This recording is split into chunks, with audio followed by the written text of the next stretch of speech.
Welcome back, ladies and gentlemen, to the Virtual International Air Festival. My name is Exolite. I'm one of your hosts for today, and with me is Kiwei. Hi, Kiwei. Hi again, still there and still very happy to share the desk with you.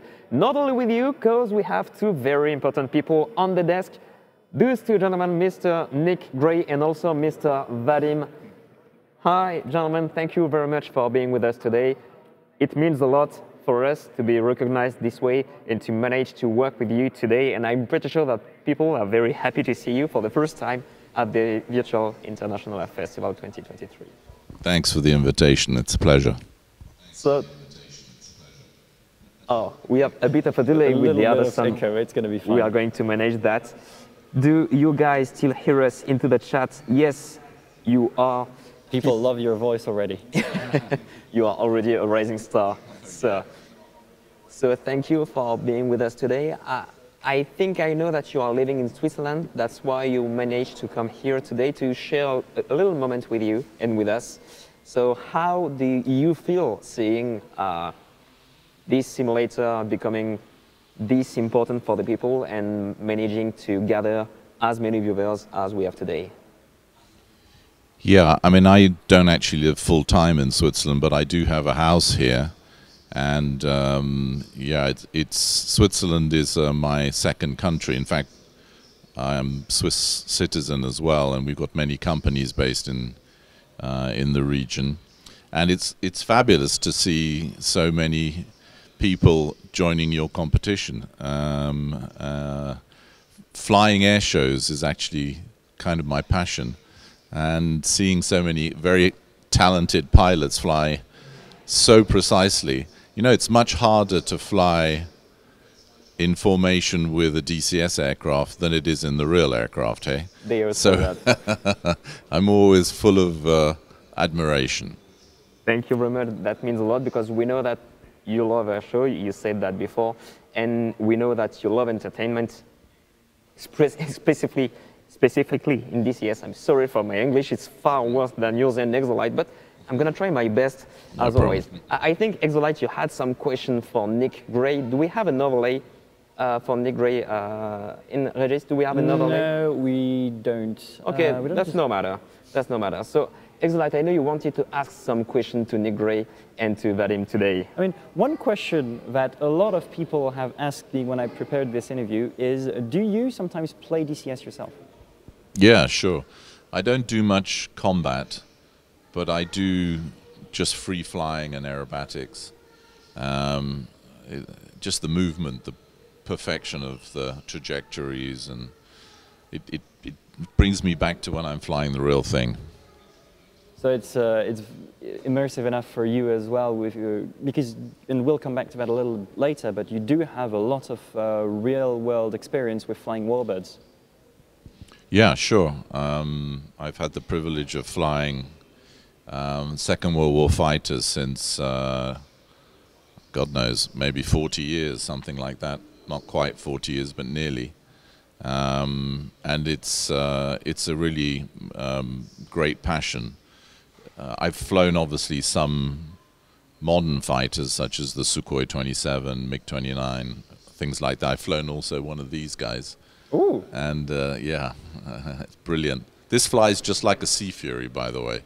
It's very surprising. It feels exactly the same. Speeds are similar. It's great. The Hunter is one of the nicest flying airplanes ever. And it's really beautiful too. It's got superb. A really, really great look. And I mean, we've got two of them here at the museum. We've got the luck of having two of them here and the privilege of being right next to one. today, and maybe we'll show you guys the cockpit later on with the mobile camera. Now, Thanks. One question that we were wondering about DCS is your vision of DCS. What was it when you first started, and maybe not only DCS, but its predecessors, so Lomac and Flanker, and how has it evolved over time, and what is it for the future right now? Well, it started by pure chance in 1991. We were introduced to three guys, ex-aviation engineers, who had a very, very simple green field, blue sky, and a Sukhoi flying around.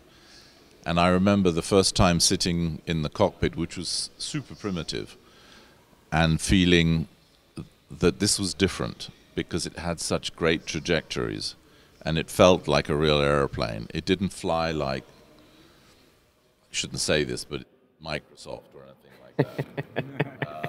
And the feeling of flight is something really unique, that feeling of inertia, angles of attack, trajectories. And at the time I said to the guy who introduced it to me, Igor Tishin, I said, we should make a company out of this, you know. And I invested in the development of the initial team from 91 until 95. And then we released it via Mindscape in the UK. Yeah. Wow. The guy there, called Jim McConaughey, he's died since, but he was absolutely passionate about aviation, but he couldn't fly because he had a problem with his eyes. But his dad was a Hawker test pilot. Oh. Hawker as in these guys, and even flew one of our aircraft, a Sea Fury, that flew in Korea on ocean. And he was the manufacturing test pilot. And so there was a very close bond between Mindscape and Aerodynamics. In the beginning, it was the fighter collection who financed everything. But we had this internal name, Aerodynamics. But it was the fighter collection, the collection that made all the first transactions. So what's the future? That was the beginning. It's a long time ago. Igor, who was the CEO, he died in spring of 2018, and I was compelled to become the CEO, and so got much more involved on a day-to-day basis. Prior to that, I was just looking at it, you know, every now and again, once a month. But now that I'm kind of much more involved on a daily basis, we have very ambitious targets. We want to develop not only a more immersive world with better visuals, but bring aviation to a level of detail and perfection that makes it difficult to compete. So we're not that we don't like competition. I think it's very healthy, but I think that our strategy is more realism and precision than just pretty pictures. But we're a small team. We're only 190 people, so we can't do much. I mean, it sounds a lot for some people, but to create such a large project, you really do have to understand that it's not that large at all. No, and the marketplace is rather small. If you think about the whole world market, you know, it's growing, but it's still small because the systems are complicated. You know, if you look at the F-18 manual, I don't know, it's 700 pages or something like that. And it's because the objects are complex. And so it's not for every gamer, right? But once you get in and you discover that actually you can be really good at this, and you realize that you've got the opportunity to do something virtually which is nearly as good as the real thing, that's when you feel empowered. And so we have a lot of friends and customers who've been with us for 20 years, 25 years, who just continue coming back to the product because it grows slowly, but it grows. Slowly but surely. And you know, when you talk about that realization of how far it goes, it reminds me, and you know him very well, of Louis Vanel, who will come for an interview as well later on. So Louis Vanel, 2019 world champion of aerobatics and also a fellow flight simmer. who, as it turns out, started flying on simulators. Initially IL-2, and then it wasn't DCS back then, it was Lomac, right? It was Lomac. We started Yes. on IL-2, it was like 2007, 2008, and we are from the same generation from the 90s, so we turned 20 in 2010. So we saw all the evolution of the flight simulation environment. So we saw how some companies tried to push the boundaries of flight simulation. That's an expression that we like in the virtual airshow community. It's taken from our friends, the virtual radaros. They always say we try to push the boundaries of flight simulation because that's what we try to do. And something incredible is that with the help of flight simulation, we had a whole generation of new pilots who did many things in flight simulation and then in real aviation. That's my case. I started being a narrator on Airshow with the help of flight simulation. That's how I started. And this year, I managed to narrate the Paris Airshow, the English part, and then Melun Air Legend Airshow. Yeah. And today, that it's totally part of my job. And without flight simulation, I would never have done that. That's the same story for Louis Vanel. He started flight simulation on IL-2, then Lomac, and flying and flying and flying. And time after time, when he put his hands on real plane, there were many things that were so easy because you have the good sense of the air, the good sense of the third dimension. And today, that used to be a game. Today, that's a tool. And for us, many people, when I was very young, I'm not so old now, but many people told me, oh, you like flight simulation. That's because you like computers? Not at all. Flight simulation is a mean for me to take big tools, big airplanes that I couldn't touch in my real life. So that's just an occasion for me to use good devices. Yeah. And when you have a good flight simulator, you manage to fly so many airplanes. Speaking of which, we were expecting so many questions for you, and I already have some. The first question, Mr. Negray, is what is, with the most honestly possible, what is your favorite DCS plane to fly? Oh, wow. Good Yeah. luck. It depends what mood I'm in, to be honest. The Spitfire is great. It's very close to reality. I love the Mustang as well. I think the Mosquito is incredible too. But in terms of fun and just having a blast, the F-18 or the F-16 is superb as well. I don't know, actually. I can't answer that. It's difficult to choose. It depends which mood I'm in. It's a bit like in real life, you know. In some air shows, you're in a really aggressive mood, and maybe the Bearcat or the Sea Fury, and it's like, whoa, and you just feel great. And other times you're more, I don't know, you want to fly maybe a Gladiator or something. And so it depends what mood you're in. You know, not every day you're in an afterburner mood. Yes. Sometimes you just want to go around the clouds and just dream, you know. Other questions from the chat.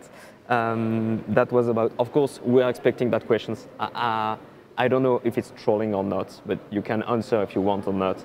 People are still talking about the world map on DCS, that it is an absolute dream for all of us. Have you got information about that? Are you able to answer that kind of question? Yeah, definitely.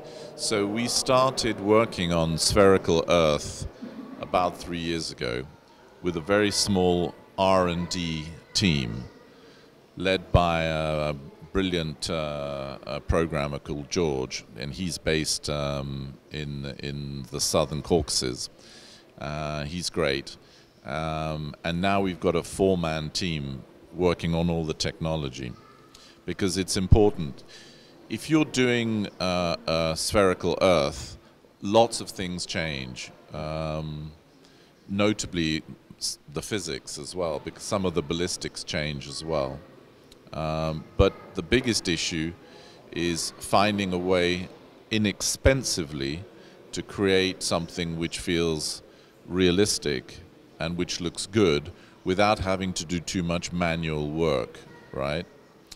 Because maps today with our terrain development kit are very manual. It's a lot of hand work. So we're hoping to develop something where there's a lot of automation. We have a slightly different strategy than Microsoft that can spend hundreds of millions of dollars on it, and it has become the best by miles world experience flying around is Microsoft. It's absolutely fantastic. The airplanes don't fly like airplanes, but the geography is fantastic. We didn't say that. No, but they don't, and any pilot knows that. Yes, we know that. That's why we organize virtual aerobatics on DCS and not on Flight Simulator. Yeah. With all the respect I do have for that company and for yeah, it's Microsoft. brilliant. I mean, what they've done is absolutely, and Asob, this French company, has really developed the great technology for being able to, with the guys from Austria who developed some of the automated technologies. I think it's really superb. So we are working on it, and it will happen. I'm always very optimistic, timeline-wise, you know. So I'm always saying soon, but yeah, it's going to be a few years, but we're not going to stop until we do.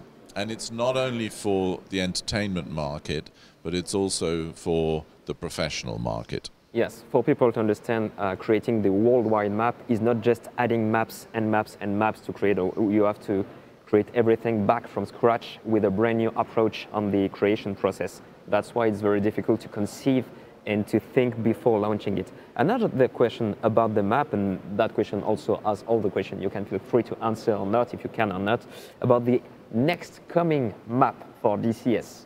Maybe that's a more realistic project in the month or years to come. Yeah, absolutely. So the next products that we're working on will be revealed in the 2024 and beyond video. And there will, well, you already know because we kind of showed it with a, if you remember, a little code with coordinates. There's Afghanistan. So that's moving along very, very quickly. So you know that one's coming next year. But also coming early next year will be another one nearby. But I'm keeping that one for the reveal. Fair enough. We don't want to spoil the surprise there. Yeah. But it'll be in 2 parts, and it will just develop the region. It'll be great. We have many detectives in the community. They will take all of your words frame and then, by frame. Yes, analysis. exactly. Yeah, that's what I love about this community, is some of the smartest people. It's just another level of intellect, most people who fly DCS, and it's they'll figure it out real quick. I think for people it's very, very good to have you here. Of course, we have also the question that is your company hiring for modding and developing? I don't know if it's a current topic or not for you. Yeah, so it's really difficult to find qualified personnel, believe it or not. Maybe you've seen that in your thing, what you do. It's tough to find really qualified people. Especially we're looking for new guys in aerodynamics. It's one of our bottlenecks, you know, because it looks trivial, but developing a flight model for a particular aircraft is actually quite complex. Especially on the level of detail that you put into DCS flight models, because they're, as you've said, they're really complex, and you've said it yourself, really close to a real deal. And you also said that it already started back with Flanker, with a realistic feeling of a flight model, so it must be something very important and that you spend a lot of energy on. You're absolutely right. In fact, I think it's the most important thing that we have to offer, that because it's not trivial, and nobody else has succeeded to really do a great flight model, and it shows how difficult it is. So we are looking for good FM engineers. We have 6, and we need more. Because it's also difficult for those who might wonder, you need very high degree of knowledge in aerodynamics, so you'd be an aero engineer, but also in software engineering, which are 2 completely separate fields. So finding people that can do both efficiently must be really, really difficult. Yeah, we work in a slightly different way. We break it down into pieces. So because we don't have any of the data from each aircraft, we have some drawings, like EM diagrams and so on. We have to create a 3D model, a very precise one, and then reverse engineer doing a CFD, computational flow dynamics, in order to generate all of the data. And then from the raw data, we then create the flight model based on the principles that we know, depending if it's a fly-by-wire or if it's classical and so on. And so we have guys who prepare all the mathematics, who are basically the highest level of engineering. They prepare the math, and then you get programmers who go out and program it. So it's 3 different bits: CFD, I'd say number crunching, preparation of the flight model from an engineering perspective, and then programming. I have another question coming from the chat. It's still about your very personal opinion, but are you excited about any upcoming modules coming in DCS next year or in the weeks to come? Yeah, I'm really excited with the F4 for 2 reasons. Number one, it's just an iconic jet. I mean, Jesus Christ. All of my friends, when I was a kid, you know, guys like Mark Hanna and people like that, Cliff Spink, who became an air marshal, everybody, all of these guys flew the F4. And also a lot of my elder friends from the US who flew F4s, like Robin Olds, you know, who I knew pretty well. He's an F4 guru in Vietnam, right? And if you've never read his book, which was essentially written by his daughter, but based on his diary, Fighter Pilot, I recommend it. It's breathtaking. And so I'm very keen for the F4. I'm very keen for the Hellcat, by the way. Yes. Yeah, I love that airplane. It's just one of the most carefree fighters. It's unbelievable. You understand why it had a 19-to-1 kill ratio. 19-to-1 kill ratio. Enormous. Can you imagine? Because you have these 20-year-old kids operating from an aircraft carrier who just felt so comfortable with it because it's so carefree. You can never get into a flick situation or, you know, bad stall. It's got so much lift. Not very good ailerons, but so much lift and so strong. Just a magical machine. Yeah, it's good. That's right, the 2800 CB16. It's a great airplane. So I'm excited for that. I'm actually excited for the Chinook as well, believe it or not. That's really funky. Yes. It's really cool, huh? And it's a rather another aspect of DCS, you know, instead of just flying for fighting or aerobatics, you get into a more of a supply, medivac, support kind of logic, which is something that only that kind of aircraft can really do. So it's a great addition. I think it adds, you know, a lot more possibilities to what mission makers can do because, you know, great mission maker, they use every module at their disposal to make a unique scenario, and that's a nice addition to the mix. Yeah, you're right, by the way, that we're seeing more and more people participating in complex missions, adding pieces of the mission which didn't exist before, such as logistics, supply, special ops in the future. It's really cool. And by the way, I don't know whether you've ever seen a good air show in a Chinook, but it's mind-bending. It's unbelievable. I think I've seen the Chinook performing in the Airshow a few years before, and it was effectively astonishing. And maybe with one Chinook and 2 other type of helicopters turning around, it could bring good ideas. So if you guys want to have good ideas for next year Virtual International Festival, feel free to note that, write that down. I still have questions. This time, a very specific questions about the technical features. When will multi-threading for servers be deployed? Is that planned? Well, multi-threading for servers is planned. It won't deliver the kind of performance gains that everybody thinks. It's a bit like Vulkan. Vulkan will be deployed next year as well. It's not going to deliver incredible benefits, but it is every little step counts. So it will be an improvement for servers, and Vulkan will be also for the general aspect. So that's for you guys. This question came back 3 times. That's why I had to ask it. Oh, yeah. And another very persistent question, I don't know if you are able or allowed to answer that. Are there any news about the Typhoon? Yeah, the Typhoon, all I can say is that it slowed down for a number of reasons. Gero, who's in charge, Gero Finke of the program, he, from True Grit, he works also as a CEO for Adams Simulation. Actually, he flew Phantoms too.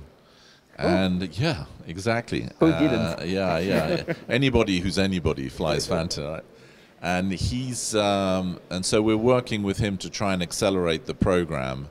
And there's nothing we can say today, but it is a project which will happen definitely. Yeah. Just a little bit further out. Yeah. So you guys may want to stay tuned on Virtual International Festival. Maybe we'll have a brand new teaser or first demonstration on an event, on something like that. Of course, we remain open for any possibilities and anything you gentlemen would like to make. Thank you. Have you got other questions, my dear friend? Well, let me read chat and see more questions. Let me see. Ah, yes, I have a question that came back also several times about the eventuality of having subscription plans to have modules with subscribers every month and having the right to use modules or not. Is that a business model DCS would like to go into, or that's not planned for now? No, I'll tell you why. I think that the subscription model is great for content, like Netflix, right?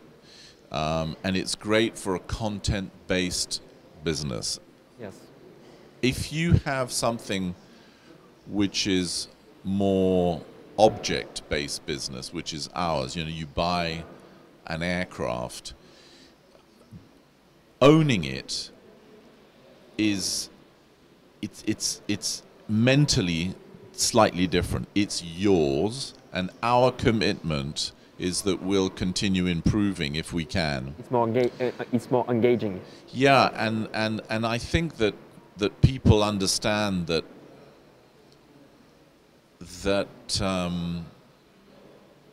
as a business model, it could work if we were providing like lots of missions, if we were a different kind of provider. But basically, we're just a tech company. We're not an entertainment company. We don't know how to do that, actually. That's why DCS always feels very empty, because you make your own fun. Yes, you make your own story. You make your own story. You build your own reality. So we're not providing the kind of thing which is conducive for that. But what we might try in the future is financing. That means if people, for example, instead of buying $60 or $70 for something, we might give people monthly payment terms in the future. We're considering it, and that means that maybe the price would be, you know, $6 a month for a year or something like that. And we're just rethinking also the way we reward people for sticking with us. Right now, loyalty. We have ED Miles, which is a loyalty program, but we'd like to improve that loyalty program, which means people in the future, how much they fly, how long they've been with us, how many products they own, they get better terms, and to make it just more exciting as well for the long term. Yes. Because it's very evergreen. That's a commitment between the company and the customer. Exactly. That's very important as a marketing relationship. Exactly. Yeah. My marketing studies talk for me now. Yeah. Oh, congratulations. A small question. I've seen the chat come a little bit, so if you'd like. We have heard Aerodynamics talk here and there about the future of ground AI and dynamic campaigns. DCS being a constantly evolving platform. I mean, if you just look what it was 5 years ago versus what it is today, you can see a lot of new additions. And is that the next big thing? Yeah, I think the dynamic campaign has been on our mind for a very long time. But what we never wanted to do was a BMS equivalent. And so the problems we faced were technically very large, primarily connected to machine learning. and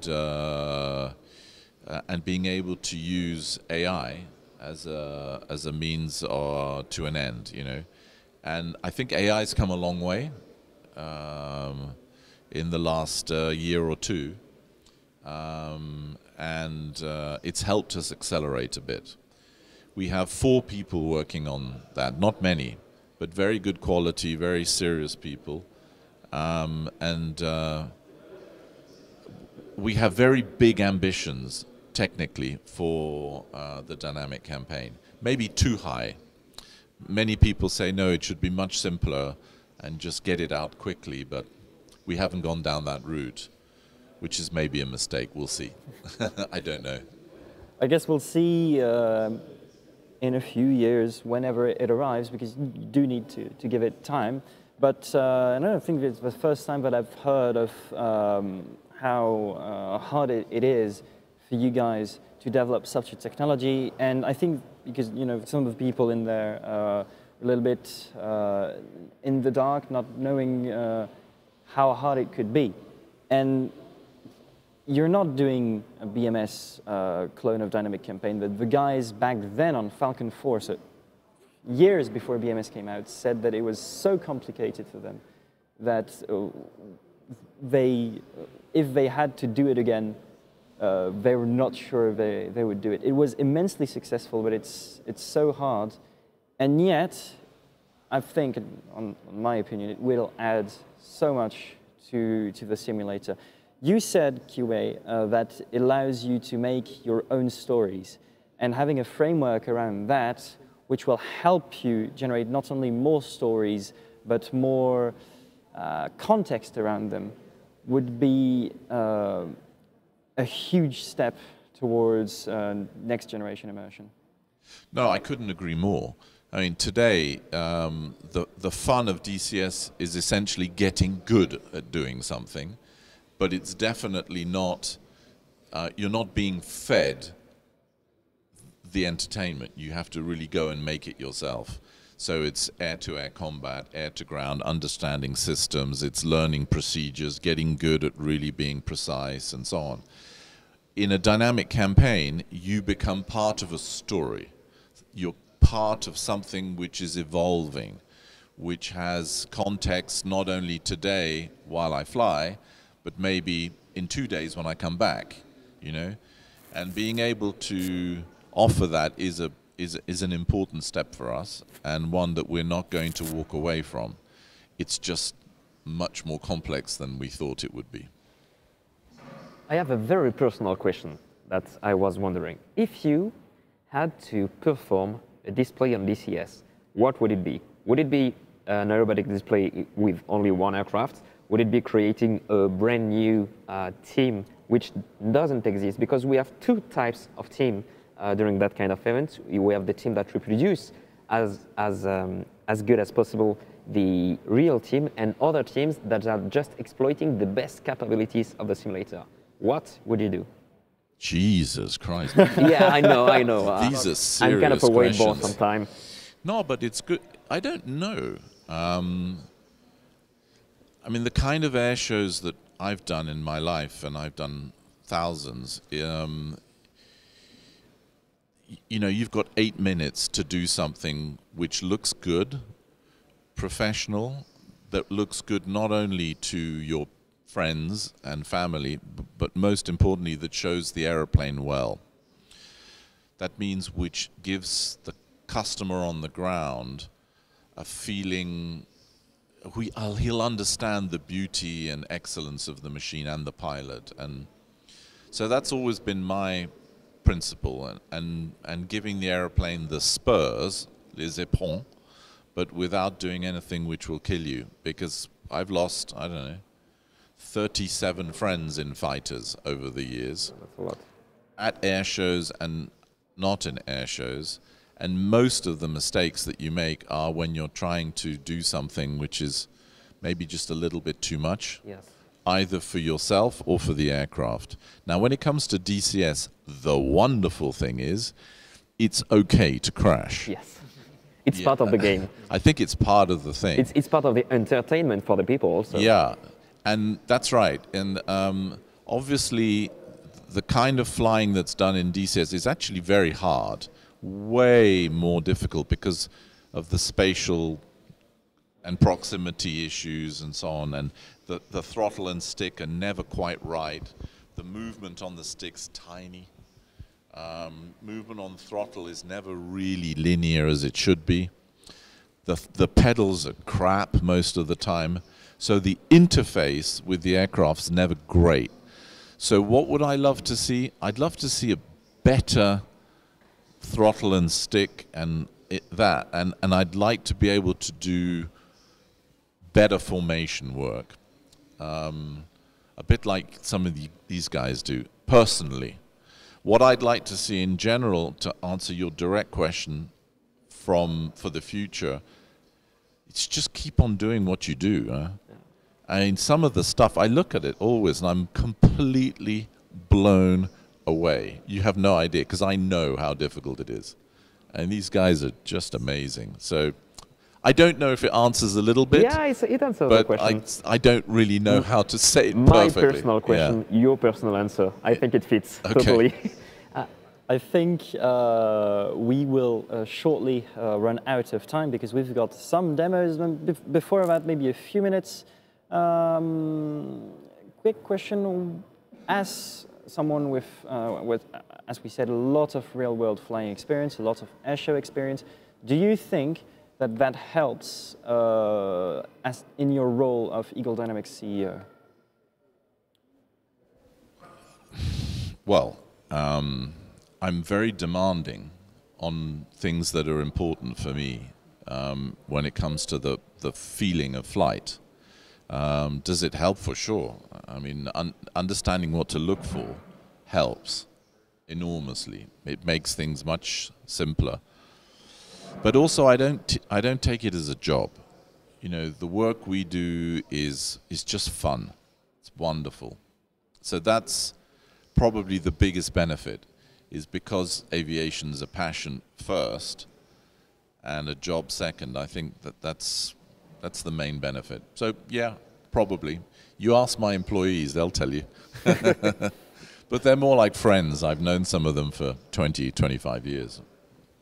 Well, thank you very much. Do you have any final words that you might want to say to the, let me check it again, 36 people watching? Just thank you for your support. Thank you for, I always say this, for making our dreams come true. Because without the community and without all of this energy that you put into things like this wonderful weekend, we wouldn't be where we are today. And I think a lot of people owe content creators and commentators and so on like yourselves a lot more than you actually receive. So thank you guys.